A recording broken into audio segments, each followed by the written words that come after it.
rapport. Moi, je voulais d'abord identifier ce qui casse la confiance des propriétaires bailleurs. On a parlé des obligations de rénovation énergétique. Je voulais aussi rendre hommage à tous mes autres consoeurs et confrères qui font énormément de sujets sur les squats et autres impayés de loyer. Est-ce que ça, c'est un sujet pour les propriétaires bailleurs qui, quelque part, leur fait craindre d'investir et se disent « Ouh là là, mieux vaut pas que je me lance ».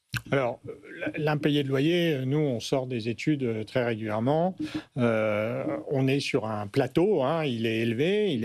On est à peu près à 4 fois ce qui y avait en avant taux d'impayé de loyer avant la crise. Aujourd'hui, avec les assurances loyers impayés, c'est plus un sujet. Oui, mais certains vont vous dire que ça rogne le rendement finalement de l'investissement. Oui, mais à l'inverse, comme je le disais, le taux de vacances locatives, il n'a rien à voir avec l'avant-Covid. Donc, et ça coûtait beaucoup plus cher qu'une assurance. Donc, moi, je pense que ça, c'est pas un frein.